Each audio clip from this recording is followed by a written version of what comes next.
אנחנו יודעים שיש הרבה ישראלים בלונדון, אבל פעם חשבתם כמה יש? לפי השגרירות, מספר של 80,000 ישראלים שגרים ב-UK. 80,000. ואני חושב שאם מסתכלים על המספר הזה, הוכחה לזה שחייבים להקים פה משהו שיחבר את האנשים האלה ביחד. מתוך אלפי הישראלים שחיים פה בעיר, יש דבר אחד שמשותף להם. הם לעולם ירגישו זרים. חסר התחושה הישראלית הזאת? אתה לבד, עצמאי, באקסטרים. איפה אני יכול להתחבר? זו המילה שנראה לי באמת הרבה זמן חיפשתי, קהילה. תרקוד כאילו העולם שר בשבילך, תראה הלב כבר מתרפא.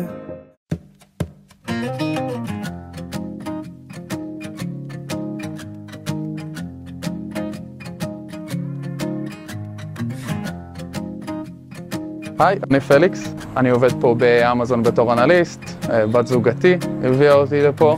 אין ספק שנפלנו וחזק, השם שלך עליי וזה עדיין לא נמחק. היי, אני נורה. אז הגעתי לי לכאן בשביל לימודי תואר שני בתיכון עירוני. לונדון היא ענקית, אני גם לא חושב ששנה, שנתיים או 5 שנים יספיקו לי באמת לחוות את כולה. חיים פה עד עכשיו עם איזה סרט אינטנסיבי, גם למישהו שהוא פה 5 שנים או יותר, ויש לו כבר סביבה ויש לו כבר חברים, ואולי הוא מרגיש שהוא לא בהכרח צריך את החברים הישראלים שלו. רוצים להתנתק מישראל וכאילו להיות אנשי העולם, אינטרנשיונל, לחוות את החיים בלי שום קשר לזהות הישראלית. זה משהו שגם אני חשבתי בהתחלה. ופתאום אנחנו חוזרים לקרקע ואנחנו כבר, זה החיים שלנו, ומרגישים קצת עבודים, לבד. הלכנו לאיקאה, והדבר הראשון ששמענו באחד המעברים שם זה עברית. והם ישר אמרו לנו, תקשיבו, יש את הבית, חבר'ה, ישר הביאו לנו את הפרטים. שכיף מאוד לחגוג איתם וליהנות איתם ואז להתראות איתם. וככה מצאנו את עצמנו תוך 3 ימים באירוע מדהים, ענק, של מלא ישראלים, שם התחברנו, מצאנו מלא חבר'ה טובים.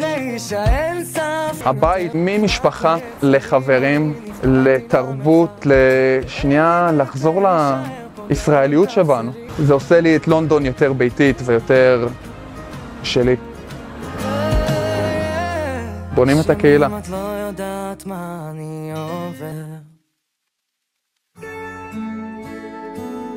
יש בו כל כך הרבה, יש בו הכל מהכל. זאת עיר שקל להתאהב בה. פתאום התחלתי להיכנס לאוניברסיטה, ומהר מאוד גיליתי שאני הישראלית היחידה. אני חושבת שאני גם היהודייה היחידה. היו תקופות שקצת איבדתי את הדרך, עם השקר התהלכתי כמו מלך, מסתבר. אני חושבת שלא ידעתי מה זה באמת לבד עד שעברתי לפה. זה לבד בצורה הכי מוחלטת שיש. וראיתי שיש קהילה הגדולה, שהיא מונה מאות של אנשים. ונכנסתי וישר ארי קיבל את פנינו, וכזה חום. פתאום שנייה אחרי זה אני רואה את עליזה עם זרועות פתוחות, נותנת את החיבוק הכי גדול וחם ועוטף שיש. כאילו היא פשוט ידעה בדיוק מה חסר לי ומה הקשיים שיש לי, ומין כזה חיבוק של אני מבינה מה עובר עלייך, אני יודעת טוב מאוד. אני לא חושבת שאי פעם ראיתי אנשים כאלה, ואתה לא יכול להישאר אדיש לזה. אתה ממש רוצה להיות חלק מזה. יש גם המון תתי קהילות. אם זה הסטודנטים, הצעירים, משפחות, אימהות בחופשת לידה, כל מיני פעילויות שהן רק לנשים. זה וייב, זה תחושה שהיא שונה לגמרי. innovation ובנייה וויז'ן. הרצון שלי לעזור שהוא משגשג ופורח להמון כיוונים, משהו שמייצר בפני עצמו אנרגיה מאוד מיוחדת. מהגוף הזה, הזמני הזה, הנידף, מתחת לחול העצוב הזה, ולמעלה מן הטבע. יש משהו באירוע הזה שאי אפשר להסביר במילים. אני לא יכולה להסביר לכם כמה אתם מרגשים אותנו, שאתם עומדים איתנו פה. ואני רוצה גם להגיד באמת תודה ענקית. אני אומרת לכם את זה כל הזמן. אתם הצלתם לנו את החיים פה. באמת, שיניתם לנו את החיים.